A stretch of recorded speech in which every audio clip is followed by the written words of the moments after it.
નમસ્કાર પ્રણામ મિત્રો, જય માતાજી, જય શ્રી કૃષ્ણ મિત્રો। એક મહિલા ડોક્ટર સાથે બનેલી આ એક સત્ય ઘટના પર આધારિત વાર્તા છે। આ ઘટના સાંભળી તમારી આંખોમાં આંસુ આવી જશે, તો થોડો સમય કાઢીને દરેક મિત્રોએ આ વાર્તા અંત સુધી જરૂરથી સાંભળજો। તો ચાલો શરૂ કરીએ। સાક્ષી માટે આજે એના જીવનનો સૌથી મહત્વનો દિવસ હતો, એટલે સવારે ખૂબ વહેલી જાગી ગઈ હતી। આખી રાત એને સરખી રીતે ઊંઘ પણ નહોતી આવી, કારણ કે ઝડપથી સવાર પડવાની રાહ જોઈને બેઠી હતી। જેવી સવાર પડી ગઈ કે તરત જ તૈયાર થઈને પોતાના સફેદ કોટ પર હાથ ફેરવતી ચહેરા પર એક અલગ પ્રકારના તેજ સાથે પોતાના રૂમ પરથી બહાર નીકળી ગઈ, કારણ કે આટલા વર્ષોથી મહેનત બાદ અંતે એ દિવસ આવી જ ગયો જ્યારે તે સાક્ષી નહીં પરંતુ ડોક્ટર સાક્ષી બની ગઈ હતી। અહીંયા સુધી પહોંચવા માટે એના મમ્મી પપ્પાએ એની માટે બહુ બધા સંઘર્ષ કર્યા હતા, જેને ધ્યાનમાં રાખીને સાક્ષી હંમેશા પોતાના લક્ષ્યને મેળવવા માટે તત્પર રહેતી હતી। પોતાના મમ્મી પપ્પાને ફોન કરીને તેમના આશીર્વાદ લીધા અને પોતાની નોકરીના પહેલા દિવસે હોસ્પિટલ જવા માટે નીકળી ગઈ। હોસ્પિટલ સુધી પહોંચતા એના એક એક કદમ એને પોતાના ભૂતકાળની કરેલી મહેનત યાદગીરી અપાવતા હતા। આજે એને પોતાના પર જ ગર્વ થતો હતો કે એક સામાન્ય માણસની દીકરી આજે શહેરની આવડી મોટી ડોક્ટર બની ગઈ છે। મનમાં લોકોની સેવા કરવાના ઉદ્દેશ્યથી એ પોતાની નોકરી પર જવા માટે ખૂબ ઉત્સુક થતી હતી। જેવી તે હોસ્પિટલ પર પહોંચી કે ત્યાં રહેલા લોકોએ આજે એને ખૂબ ભાવ સાથે સ્વાગત કર્યું અને બધા લોકોને મળી સાક્ષી ખૂબ ખુશ થઈ। અહીંયા નોકરી કરતા તમામ લોકો સ્વભાવે ખૂબ સારા હતા, એટલે સાક્ષીને એ બાબતમાં પણ કોઈ ચિંતા ન હોતી। પોતાની ચેમ્બર શોધી એના કામમાં લાગી ગઈ। એક પછી એક એ બધા પેશન્ટને જોતી જતી હતી અને ત્યાં એડમિટ થયેલા લોકો પણ આજે આ નવા ડોક્ટરને જોઈને ઘણા આશ્ચર્યચકિત થતા હતા, કારણ કે મોટા ભાગે સરકારી દવાખાનામાં ડોક્ટરો દર્દીને સરખી રીતે જવાબ નથી આપતા હોતા, પરંતુ એની સરખામણીમાં સાક્ષી બધાને ખૂબ જ પ્રેમ ભાવથી જવાબ આપતી હતી। જાણે તો નોકરીમાં આવ્યાને 2 કલાકમાં જ એને બધાના મન જીતી લીધા હોય એવું લાગતું હતું।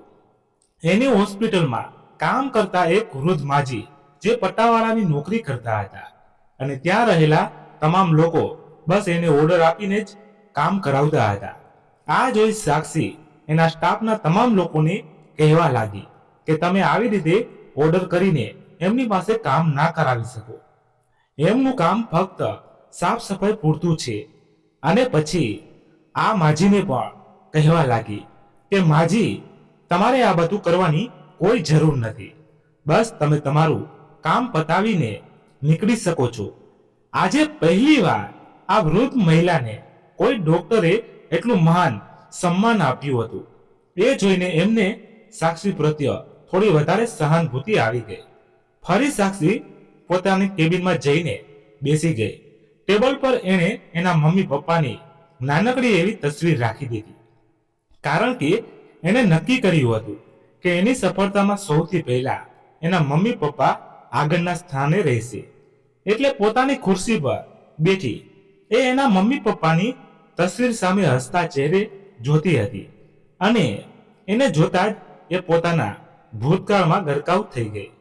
સાક્ષી પોતાના પરિવાર સાથે રાજકોટ શહેરમાં રહેતી હતી।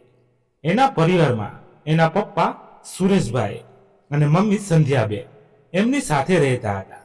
સુરેશભાઈ વ્યવસાય સાડીની એક નાનકડી દુકાન ચલાવતા આવતા હતા અને એમના પત્ની સંધ્યાબેન પણ પતિને દુકાનમાં મદદરૂપ બની રહે એ માટે એમની સાથે જ કામ કરતા હતા।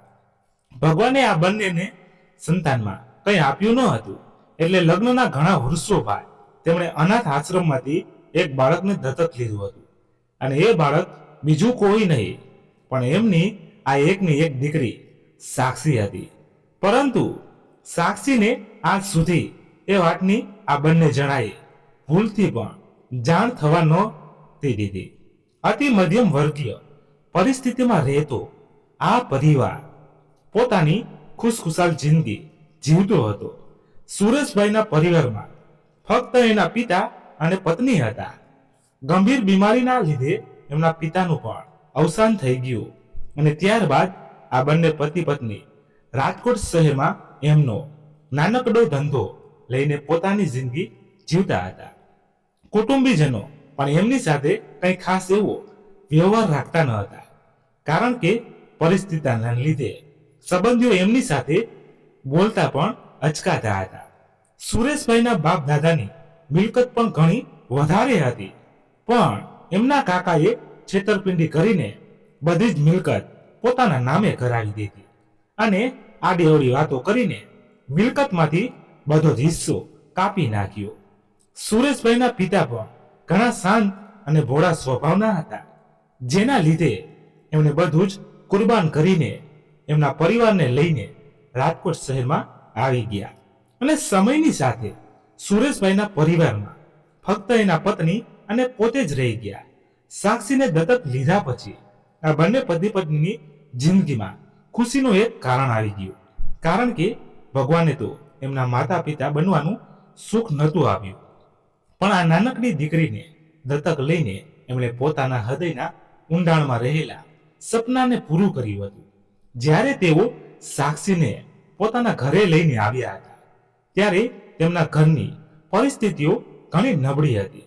સુરેશભાઈ એક નાનકડી લારી લઈને રસ્તા પર ઊભા સાડીઓ વેચતા હતા અને એની નાનકડી દીકરીના ઘરમાં પગલા પડવાથી થોડા સમયમાં તેઓ લારીમાંથી દુકાનમાં આવી ગયા.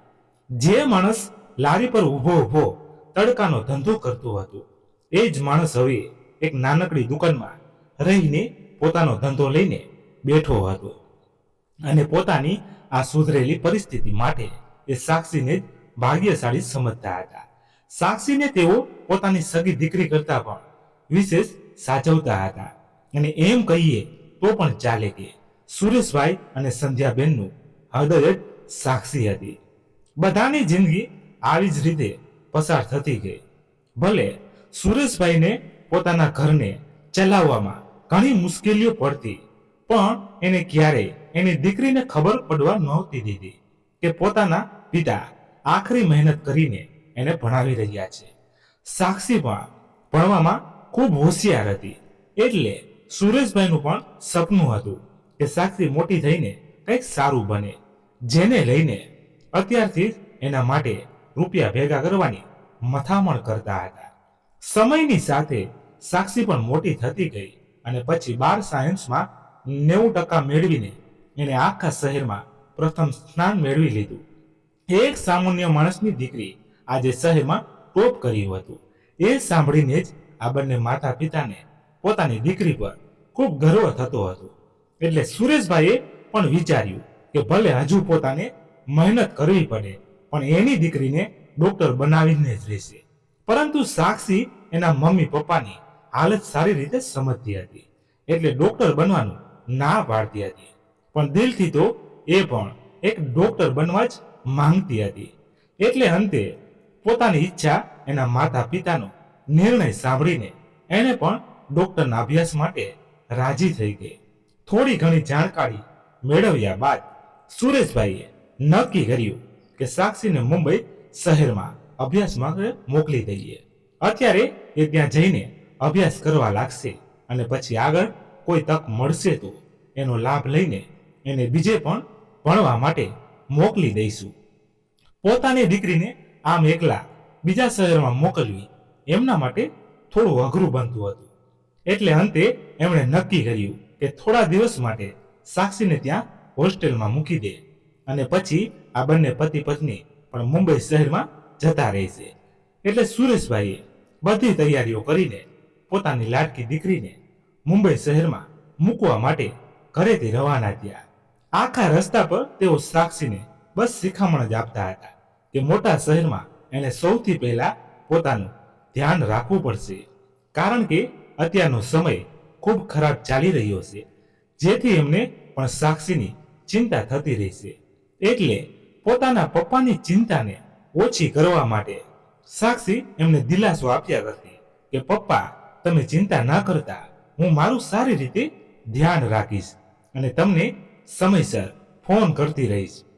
પછી તો મુંબઈ શહેરમાં એની દીકરીને મૂકીને સુરેશભાઈ પોતાના ઘરે જવા માટે રવાના થયા. આખા રસ્તા પર એમનું મન ખૂબ બેચેન થતું હતું, કારણ કે અત્યાર સુધી એમને એક દિવસ પણ સાક્ષી વગર રહેવાની આદત ન હતી, અને હવે તો સાક્ષી ઘણા સમય સુધી અહીંયા એકલી જ રહેવાની હતી. એ વિચારીને એ વધારે દુઃખી થતા. અને બીજી તરફ સાક્ષી જે ભણવામાં તો ખૂબ હોશિયાર હતી, અને એની કાબેલિયતથી એને સરકારી કોલેજમાં એડમિશન પણ મેળવી લીધું, જેથી એના પપ્પાને અભ્યાસનો ખર્ચો પણ વધારે ન લાગે. સુરેશભાઈની છત્ર છાયામાં રહેલી એની દીકરી સાક્ષીને ભગવાને અમૂલ્ય સૌંદર્યથી નવાજી હતી. ચહેરા પર અનોખું તેજ અને ગાલ પર પડતા ખંજનના લીધે એનું રૂપ કંઈક અલગ જ નિખાર આપતું હતું. શરૂઆતના દિવસોમાં તો એની કોલેજ પર મિત્રો બનાવવામાં ઘણો સમય લાગી ગયો, કારણ કે એ તો આ શહેરમાં નવી રહેવા જ આવી હતી, અને એની કોલેજમાં ભણતા મોટા ભાગના વિદ્યાર્થીઓ એ શહેરમાં રહેતા, એટલે રહેણી કહેણી અને ભાષાઓના લીધે આ લોકો વચ્ચે કોઈ ખાસ એવી મિત્રતા ન થઈ. પરંતુ એના કોલેજ ગયા અને થોડા સમય બાદ વડોદરામાં રહેતી એક યુવતી એની કોલેજમાં અભ્યાસ કરવા માટે આવી, અને બંને ગુજરાતીઓ હતા, એટલે ખૂબ ઝડપથી એકબીજા સાથે વાતચીત કરવા લાગી. અને હવે સાક્ષીને અહીંયા થોડું ગમવા લાગ્યું હતું, કારણ કે પોતાના જ રાજ્યથી આવેલી એક યુવતી સાથે તેની મિત્રતા ખૂબ સારી થઈ ગઈ હતી. હવે તો આ બંને એક સાથે કોલેજમાં આવતી અને હોસ્પિટલ જતી હતી. આ યુવતીના આવવાથી સુરેશભાઈની પણ ચિંતા થોડી હળવી થઈ, કારણ કે અત્યાર સુધી પોતાની દીકરી શહેરમાં એકલી રહે છે એવું એમના મનમાં ચાલ્યા કરતું હતું.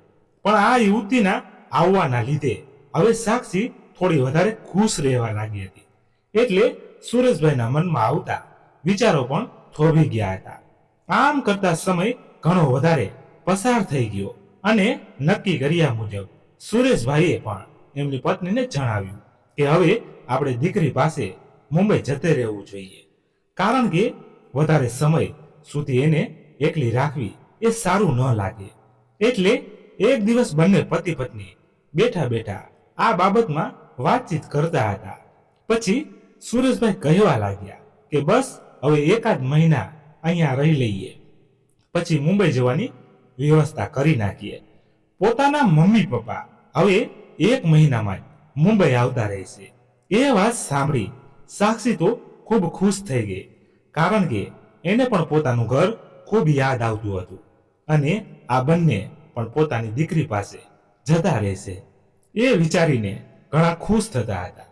પરંતુ કુદરતને આ મંજૂર ન હતું, અને એમાં જ એક દિવસ સુરેશભાઈ પોતાના કામ પરથી ઘરે આવતા હતા, અને અચાનક રસ્તામાં બેહોશ થઈને પડી ગયા.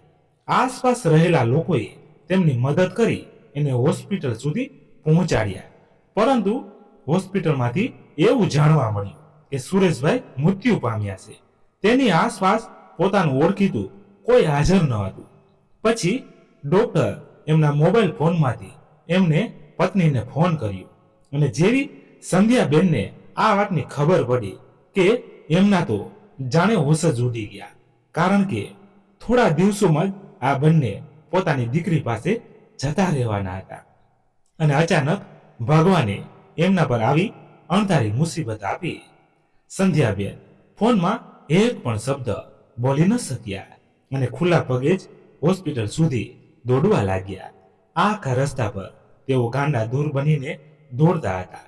જેવા તેઓ હોસ્પિટલમાં પહોંચ્યા અને એમણે જોયું કે દવાખાનાના ખાટલા પર એમના પતિનો મૃતદેહ પડ્યો હતો. આ દ્રશ્ય હર કોઈને પીગળાવી દે તેવું હતું, અને સંધ્યાબેન તો સુરેશભાઈ પાસે જઈને જોર જોરથી રડવા લાગ્યા.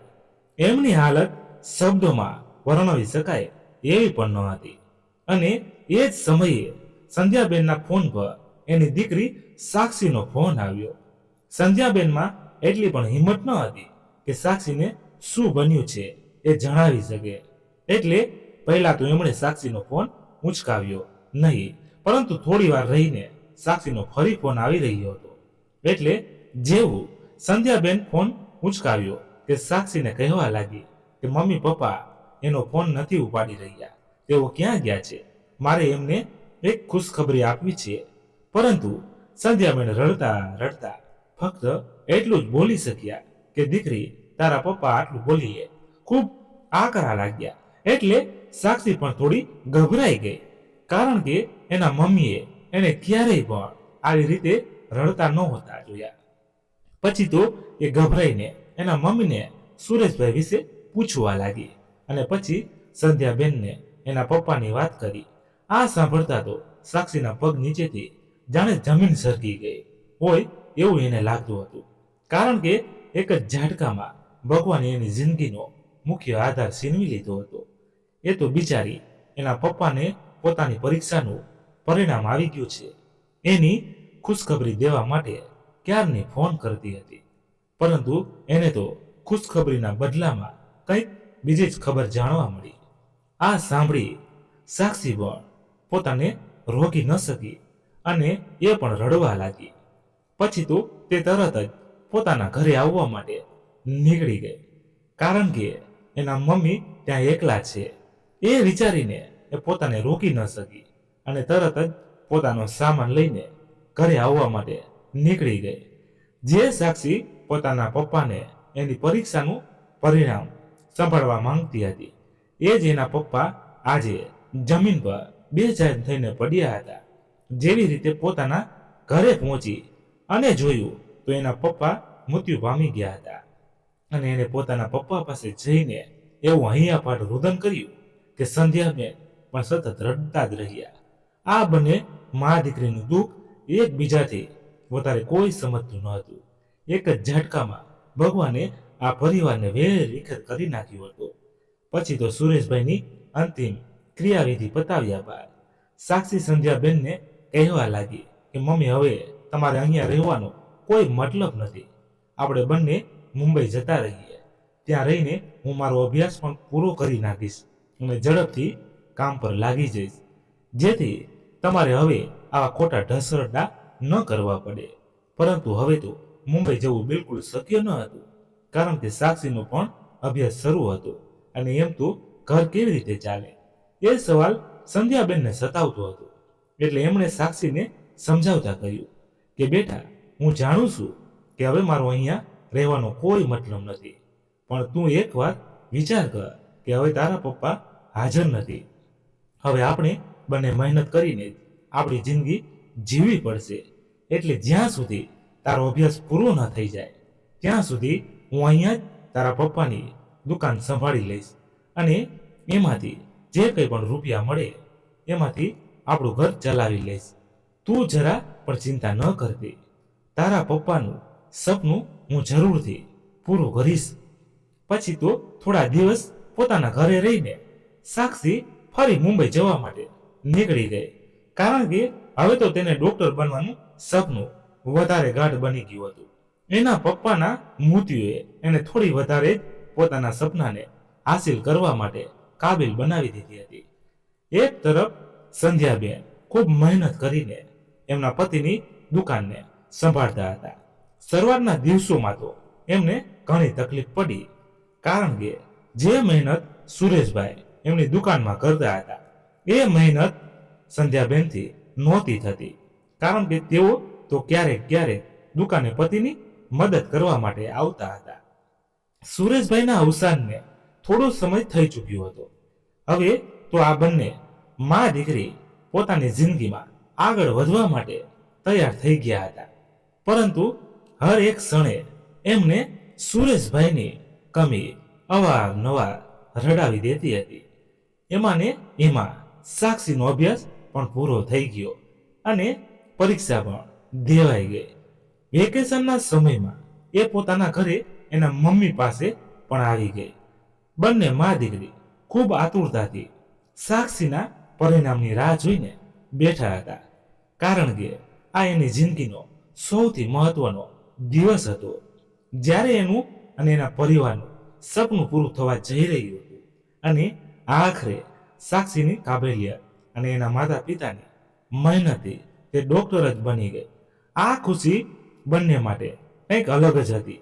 એટલે વારમાં પટ્ટાવાળા માસી સાક્ષીની કેબિનમાં આવ્યા અને મે કમિન મેડમ એટલું જ બોલ્યા એટલે સાક્ષી તરત જ પોતાના વર્તનમાં આવી ગઈ. એને નજર કરી તો એ પોતાની ખુરશી પર બેઠી હતી અને એની સામે આ પટ્ટાવાળા માસી ઊભા હતા. પછી તો એ ફરી પોતાના કામમાં લાગી ગઈ. ક્યારે સવારની સાંજ પડી ગઈ એની પણ સાક્ષીને કંઈ ખબર ના રહી. પોતાનો પહેલો દિવસ એના મમ્મી સાથે શેર કરવા માટે એને તરત જ સંધ્યાબેનને ફોન લગાવ્યો. સંધ્યાબેનને આજે પોતાની દીકરીના અવાજમાં એક અલગ પ્રકારની ખુશી દેખાતી હતી. એટલે તેઓ પણ સાક્ષીની વાતો સાંભળીને ખુશ થઈ ગયા અને સાક્ષી ફક્ત એટલું જ બોલી, કાશ આજે પપ્પા હોય તો એ પણ ઘણા ખુશ થયા હોય. આટલું બોલતા એની આંખો ભીની થઈ ગઈ. પછી તો હોસ્પિટલ જ સાક્ષીની જિંદગી બની ગયું. એ પોતાનો મોટા ભાગનો સમય હોસ્પિટલ જ પર પસાર કરતી હતી. દિવસો આવી જ રીતે પસાર થતા રહ્યા અને એક દિવસ સાક્ષી સાથે કંઈક એવું બન્યું જેની એને સપનામાં પણ કલ્પના નહોતી કરી. આ એક વસ્તુએ એની જિંદગીને પૂરી રીતે પલટાવી નાખી. સાક્ષી સાથે રહેલી વડોદરાની એ છોકરી જેનું નામ હતું કિંજલ, એ અને સાક્ષી હવે તો ક્યારેક ક્યારેક બહાર જમવા કે ફરવા માટે સાથે જતા. અને એ જ સમય દરમિયાન કિંજલનો એક મિત્ર કાર્તિક તેમને મળવા અવારનવાર આવતો હતો. પહેલા તો સાક્ષીને આ વાતમાં મજા નહોતી આવતી. પછી ધીમે ધીમે કાર્તિકનો સ્વભાવ પણ સાક્ષીને ગમવા લાગ્યો. એટલે એને પણ આ બાબતમાં કોઈ વિરોધ ન કર્યો અને થોડા સમયમાં જ આ ત્રણેય વચ્ચે ઘણી ગાઢ આવી મિત્રતા બંધાઈ ગઈ. અને ક્યારેક તો એવું પણ બની જતું કે કિંજલ પોતાની નોકરીના લીધે બહાર ન આવી શકી હોય તો સાક્ષી અને કાર્તિક બંને એક સાથે બહાર જમવા માટે જતા હતા. જ્યારે સંધ્યાબેનને આ વાતની ખબર પડી ત્યારે એમને પોતાની દીકરીની થોડી ચિંતા થઈ. એટલે એમણે સાક્ષીને ટકોર કરતા કહ્યું કે બેટા, અજાણ્યા શહેરમાં આવા કોઈ પણ અજાણ્યા લોકો સાથે બહાર જવું તે તારી માટે સલામત નથી. તું એટલું જલ્દી કોઈ બીજા વ્યક્તિ પર વિશ્વાસ ન કર. એટલે સાક્ષી પણ એના મમ્મીને સમજાવવા લાગી કે મમ્મી, તમે સૌરાષ્ટ્રમાં રહો છો એટલે તમને અહીંયાનું કલ્ચર બહુ સમજમાં ન પડે, પરંતુ તમે ચિંતા ન કરો, કાર્તિક ખૂબ સારો છોકરો છે અને અમે એને ઘણા સમયથી ઓળખીએ છીએ, એટલે તમે આવી કોઈ વાત ન કરો. અને અંતે તો સંધ્યાબેન પણ પોતાની દીકરીને ઓળખતા હતા. એટલે પછી એમણે આ બાબતમાં ક્યારેય કોઈ વાતચીત ન કરી. બધાની જિંદગી આવી જ રીતે પસાર થતી રહી. અને એમાં એક દિવસ સાક્ષી પોતાની હોસ્પિટલ પર હતી અને કાર્તિકનો એને ફોન આવ્યો કે આજે સાંજે એના ઘરે એક પાર્ટીનું આયોજન કર્યું છે. એટલે સાક્ષી એને કહેવા લાગી કે આજે હું બહુ થાકી ગઈ છું અને પેશન્ટ પણ ઘણા વધારે હતા, એટલે હું આ પાર્ટીમાં આવી શકું એમ નથી. એટલે કાર્તિક પણ એને ખૂબ તાણ કરવા લાગ્યો કે તારે મારી ઘરે આવવું જ પડશે, તું કંઈ પણ બહાના બનાવી લે. ઘણી માથાકૂટ પછી સાક્ષીએ કાર્તિકને પૂછ્યું કે તો કિંજલ કેટલા વાગે તારા ઘરે આવવાની છે? એટલે કાર્તિક પણ એને કહેવા લાગ્યો કે કિંજલ 8 વાગ્યા સુધીમાં મારી ઘરે પહોંચી જશે. પછી તો વાતનો અંત લાવતા સાક્ષીએ પણ કાર્તિકને એના ઘરે પાર્ટીમાં જવા માટેની હા કહી દીધી અને પોતાનું કામ પતાવીને એને કિંજલને ફોન કર્યો કે કેટલા વાગ્યે કાર્તિકના ઘરે આવવાની છે. પણ ખબર નહીં, કંઈક કારણસર કિંજલે એનો ફોન ઉચકાવ્યો નહીં અને અંતે નક્કી કર્યા સમય મુજબ સાક્ષી કાર્તિકના ઘરે જવા માટે નીકળી ગઈ. આજે પહેલી વાર એ કાર્તિકના ઘરે જવાની હતી એટલે એના માટે ગિફ્ટ લઈને ત્યાં પહોંચી ગઈ. કાર્તિકનું ઘર તો ખૂબ જ સુંદર હતું. એ ઘણા વર્ષોથી અહીંયા મુંબઈ શહેરમાં જ રહેતો હતો. સાક્ષીએ અંદર જઈને જોયું તો ત્યાં બીજું કોઈ પણ માણસ હાજર ન હતું. એ જોઈને સાક્ષી તરત જ કાર્તિકને પૂછવા લાગી કે હજુ કિંજલ કે કોઈ કેમ નથી આવ્યા? એટલે કાર્તિક એને કહેવા લાગ્યો કે એ બધા રસ્તામાં જ છે, મારે હમણાં જ એ લોકો સાથે વાત થઈ હતી. સાક્ષી કાર્તિકના ઘરે ચારેય તરફ જોઈ રહી હતી. એને આવ્યાને પણ ઘણો સમય થઈ ચૂક્યો હતો, પણ હજુ કોઈ કાર્તિકના ઘર સુધી પહોંચ્યું નહોતું. એટલે ફરી સાક્ષી એને કહેવા લાગી. ફરી કાર્તિકનો એ જ જવાબ સાંભળીને સાક્ષી હવે થોડી ખરી ડરી ગઈ હતી. એને કહેવા લાગી કે તું આમ જ હમણાં આવે છે એવું મને જવાબ આપતો રહે છે. હવે મારે અહીંયા થોડી વાર માટે પણ નથી રોકાવું. મને મારા ઘરે જવું પડશે. જેવી સાક્ષી દરવાજા તરફ પહોંચી કે પાછળથી કાર્તિકે એનો હાથ પકડી લીધો. પહેલી વાર કાર્તિકનો આવો વ્યવહાર જોઈને સાક્ષી થોડી ગુસ્સે થઈ ગઈ અને કહેવા લાગી, કાર્તિક આ શું કરે છે? તું મારો હાથ છોડી દે. આ સાંભળી કાર્તિક એના ચહેરા પર સ્મિત લાવીને સાક્ષીને કહેવા લાગ્યો, સાક્ષી થોડી ઠંડી પડી જા. હું તને એક હકીકત કહું છું. સાક્ષી, ખરેખરમાં તો મારા ઘરે કોઈ પાર્ટીનું આયોજન થયું જ નથી. હું તો ફક્ત તને મારા ઘરે બોલાવવા માંગતો હતો, એટલે મેં તારી પાસે આવું ખોટું બોલ્યું હતું. પણ આજે હું તને મારા દિલની વાત કહેવા માંગુ છું. કૃપા કરીને મારી વાતને ઇનકાર ન કરતી. આવું સાંભળતા જ સાક્ષી તો આશ્ચર્યચકિત થઈ ગઈ અને એક નજરે કાર્તિક તરફ જોતી રહી. પછી કાર્તિકે સાક્ષીને એના દિલની વાત કરી કે કાર્તિક સાક્ષીને ખૂબ પ્રેમ કરે છે અને એની સાથે જ લગ્ન કરવાનું વિચારે છે. પણ આ વાત સાક્ષીને જરા પણ મંજૂર ન હતી અને એના વળતા જવાબમાં એ તરત કાર્તિકને કહેવા લાગી, કાર્તિક તું ભાનમાં તો છે ને? તને ખબર પણ છે તું આ શું બોલી રહ્યો છે? અરે આપણે તો સારા એવા મિત્રો છીએ અને તું આપણી મિત્રતાની વચ્ચે આ કેવા સંબંધને લાવી રહ્યો છે? તું સપનામાં પણ ક્યારે આવો વિચાર ન કરતો કે આપણા વચ્ચે કોઈ દિવસ આવું બની શકશે. અને આજ પછી મને તારું મોઢું ન બતાવતો. આટલું કહીને એ ઝડપથી કાર્તિકના ઘરની બહાર નીકળી ગઈ. કાર્તિક એની પાછળ પાછળ ગયો એટલે તે મોટા મોટા પગલા પરથી દોડીને રસ્તા પર જતી રહી. પછી તો કાર્તિકે પણ એને કંઈ કહેવાનું છોડી દીધું. એ દિવસ રાત્રે સાક્ષીને ખૂબ જ ડર લાગતો હતો, કારણ કે જે માણસને એ પોતાનો મિત્ર સમજતી હતી એ જ માણસ એની સાથે પ્રેમ સંબંધ બનાવવા માંગતો હતો. અને અત્યારે સાક્ષી આવા કોઈ સંબંધમાં પડવા માંગતી ન હતી. એક બાજુ એને વિશ્વાસ હતો કે કાર્તિક એક સારો છોકરો છે, એટલે આજ પછી એ ક્યારે આ વાતનો ઉલ્લેખ નહીં કરે. અને બીજી તરફ મનમાં ઉપજતી શંકા કે કદાચ મારી ના પાડવાના લીધે એ કંઈક બીજું કરી ના બેસે. આ વિચાર કરતા રાતની સવાર પડી ગઈ. આખી રાત સાક્ષીને આમ ઊંઘ નહોતી આવી અને એનું મન ખૂબ બેચેન થઈ ગયું. એ ધારે તો પણ એના મમ્મીને આ બાબતમાં આ વાત કરી શકે એમ ન હતી. પછી તો એ ફરી પોતાની હોસ્પિટલ પર જવા માટે નીકળી ગઈ. આજે આખો દિવસ એને કામ કરવામાં પણ મન નહોતું લાગતું. એની હોસ્પિટલમાં કામ કરતા પહેલા વૃદ્ધ માજી એને પોતાની દીકરીની જેમ રાખતા હતા. એટલે સાક્ષીનો ચહેરો આજે મૂરઝાયેલો જોઈને એ પણ સાક્ષીને પૂછવા લાગ્યા અને ઘણી પૂછતાછ પછી અંતે સાક્ષી આ વૃદ્ધ મહિલાને પોતાની સાથે બનેલી ઘટના કહી સંભળાવી. એટલે સાક્ષીને આશ્વાસન આપતા પહેલા મહિલા કહેવા લાગ્યા કે મેડમ, એમાં ચિંતા કરવાની કોઈ જરૂર નથી.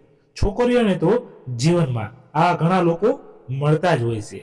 એમાં તમારે આટલું ગંભીર બનવાની જરૂર નથી.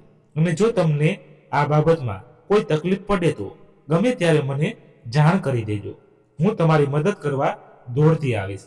પછી તો આ વૃદ્ધ મહિલાની મદદથી સાક્ષી ફરી પોતાના કામમાં લાગી ગઈ અને આ વાતને ભૂલી જાય એ માટે પોતાની મનગમતી પ્રવૃત્તિઓ કરવા લાગી. સાંજે પોતાની નોકરી પતાવીને એના ઘર તરફ જતી હતી અને રસ્તામાં અચાનક એક બાઇક સવાર એની પાસે ઊભો રહ્યો. એના ચહેરા પર તો માસ્ક લગાવેલું હતું, પણ ખબર નહીં અચાનક આ બાઇક ચાલકે એના ચહેરા પર કંઈક કેમિકલ ઉડાવ્યું અને સાક્ષી તો બૂમાબૂમ કરવા લાગી. એકાએક એની સાથે શું થઈ ગયું એની એને કંઈ ખબર ના રહી. આસપાસ લોકોની ભીડ એકઠી થઈ ગઈ. એને જોયું તો આ બાઇક ચાલકે સાક્ષીના ચહેરા પર કેમિકલ નાખી દીધું હતું, જેના લીધે સાક્ષીને ખૂબ જ બળતરા થઈ રહી હતી અને એનો ચહેરો પૂરી રીતે ખરાબ થઈ ચૂક્યો હતો. ઝડપથી તેને હોસ્પિટલ સુધી પહોંચાડવામાં આવી અને એની સારવાર કરવામાં આવી. એ સમયે એના મમ્મી સંધ્યાબેનને પણ આ બાબતે જાણ કરી. પોતાની દીકરી સાથે આવી ઘટના બની જતા સંધ્યાબેન પર દુઃખનો પહાડ તૂટી પડ્યો હોય એવી રીતે તેઓ ફોનમાં રડવા લાગ્યા. તેઓને પોતાના ગામથી મુંબઈ પહોંચતા ઘણો વધારે સમય લાગી જાય એમ હતો. એટલે તેમણે સાક્ષીની ફ્રેન્ડ કિંજલને તરત જ ફોન કર્યો. કિંજલ પણ આ વાત સાંભળીને આશ્ચર્યચકિત થઈ ગઈ અને હોસ્પિટલ જવા માટે નીકળી ગઈ. સાક્ષી સાથે આવું કોણે કર્યું હતું એ હજુ કોઈને ખબર ન હતી. બસ સાક્ષીને ખૂબ તકલીફ થઈ રહી હતી. સાક્ષીના હોસ્પિટલનો સ્ટાફ પણ ત્યાં હાજર થઈ ગયો અને જોયું તો એમના ડોક્ટર મેડમની ઉપર કોઈકે કેમિકલ નાખ્યું હતું. પેલી વૃદ્ધ મહિલા પણ આ ખબર પડતા જ ત્યાં આવી પહોંચ્યા અને જોયું તો એના ફેવરિટ ડોક્ટર ખૂબ ખરાબ રીતે પીડાઈ રહ્યા હતા. સાક્ષી ખૂબ ગભરાઈ ગઈ હતી. એટલે એને શાંત કરવા પહેલે વૃદ્ધ મહિલા એને સમજાવતા હતા, પરંતુ એ પણ સાક્ષીનો દર્દ ખૂબ સારી રીતે સમજતા હતા. થોડા દિવસો માટે સાક્ષીને હોસ્પિટલ પર જ એડમિટ કરવામાં આવી અને આ વૃદ્ધ મહિલાએ સાક્ષીને અને સંધ્યાબેનને સમજાવ્યા કે આ બાબતમાં પોલીસ ફરિયાદ કરવી જોઈએ. જેણે પણ આ કૃત્ય કર્યું હશે એને સજા મળવી જોઈએ. અને સંધ્યાબેન પણ ખૂબ ગુસ્સામાં હતા કે એમની લાડલી દીકરી સાથે આવું કામ કરનાર કોણ છે. સાક્ષીને પણ આ વાતની કાંઈ ખબર ન હતી કે એની સાથે આવું કરનાર કોણ માણસ હશે. પણ પછી પોલીસ ફરિયાદ કરવામાં આવી અને અનેક તપાસો બાદ થોડા દિવસો પછી ખબર પડી કે સાક્ષી સાથે આવું કૃત્ય કરનાર બીજું કોઈ નહીં પણ એનો જ મિત્ર કાર્તિક હતો.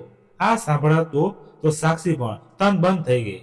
એને વિશ્વાસ નહોતો આવતો કે કાર્તિક આવું પણ કરી શકે છે. સાક્ષીના એક જવાબથી એની પૂરી જિંદગીને બરબાદ કરી નાખી હતી. અને આવા પણ લોકો દુનિયામાં રહે છે જે વ્યક્તિને પામવા માટે ગમે તે હદ સુધી જતા રહે છે. સાક્ષીએ પોલીસ ઇન્સ્પેક્ટરને વિનંતી કરી કે આ માણસને કડકમાં કડક સજા થવી જોઈએ, કારણ કે એના લીધે એક દીકરીની જિંદગી બરબાદ થઈ ગઈ છે. પછી તો સાક્ષીને પણ જીવન જીવવામાં કોઈ રસ રહ્યો ન હતો, કારણ કે જે ચહેરાને લઈને એ પોતાને આત્મવિશ્વાસ આપતી હતી એ જ ચહેરો હવે એ જોઈ શકે એમ પણ ન હતી. એનો દેખાવ અને એનો પ્રોફેસર એના માટે સર્વસ્વ હતું. પણ હવે તો ભગવાને જે સુંદરતા એને આપી હતી એ જ સુંદરતા એ એક વ્યક્તિના લીધે ગુમાવી બેઠી હતી, જેના લીધે ખૂબ ચિંતામાં રહેવા લાગી. એના મમ્મી સંધ્યાબેને ઘણી એને સમજાવવાની કોશિશ કરી, પરંતુ તેઓ હરેક કોશિશમાં નિષ્ફળ ગયા, કારણ કે હવે કોઈ પણ રીતે સાક્ષી પોતાને આત્મવિશ્વાસ આપી શકે એવી હાલતમાં ન હતી. આ ઘટના બન્યાને ઘણા મહિના થઈ ચૂક્યા હતા અને હજુ સાક્ષી બંધ રૂમમાં જ પુરાઈને રહેતી હતી. એને ક્યારેય પણ પોતાનો ચહેરો કાચ સામે પણ જોતી ન હતી. એક દિવસ અચાનક એની હોસ્પિટલના સ્ટાફના લોકો સાક્ષીને ઘરે આવી પહોંચ્યા અને કહેવા લાગ્યા કે મેડમ, કૃપા કરીને એકવાર અમારી વાત સાંભળી લો. જો તમે ના પાડી દેશો તો આજ પછી ક્યારેય પણ અમે તમારા ઘરમાં પગ નહીં મૂકીએ. અને પછી આ લોકોએ જે વાત સાક્ષીને કરી એ સાંભળી સાક્ષી પણ થોડી વાર માટે વિચારમાં પડી ગઈ. આ લોકો એમને કહેવા લાગ્યા કે આપણે પ્લાસ્ટિક સર્જરી કરાવી તમારા ચહેરાને થોડું સારું બનાવી દઈએ અને ફરી તમે તમારી નોકરી પર લાગી જાઓ, કારણ કે આવા નરાધમોના ડરથી ઘરમાં બેસી રહેવું એ કોઈ વાતનું નિરાકરણ નથી. સંધ્યાબેન પણ આ વાતને સ્વીકારતા હતા, એટલે સાક્ષીને પણ સમજાવવા લાગ્યા અને આ બધા લોકોની મહેનતથી અંતે સાક્ષી તેમની વાત માનવા માટે તૈયાર થઈ. થોડા દિવસો બાદ નિષ્ણાત ડોક્ટર પાસે એના ચહેરાની પ્લાસ્ટિક સર્જરી કરાવી. થોડા દિવસોના આરામ બાદ એ ફરી પોતાની હોસ્પિટલ પર જવા માટે તૈયાર થઈ ગઈ. હજુ એમના મનમાં એ ડર કાયમ હતો, પણ એની સાથે કામ કરતા લોકોએ એને ખૂબ હિંમત આવી, જેના લીધે પોતાના ડરને ઓછો કરીને પોતાના આત્મવિશ્વાસથી કામ કરી શકે. જો દરેક માણસના જીવનમાં એને હિંમત આપવાવાળા અમુક માણસો મળી જાય તો આ સમયમાં ક્યારેય કોઈ માણસ એની જિંદગીથી હારતું નથી. એ વાત આપણને આ લોકોના વ્યવહારથી સમજાઈ ગયા છે. મિત્રો, આ ઘટના પરથી આપણને એટલું તો જરૂરથી શીખવા મળ્યું કે માણસનો દેખાવ સર્વસ્વ નથી હોતો. તમારા આત્મવિશ્વાસને તમારી શક્તિ બનાવો.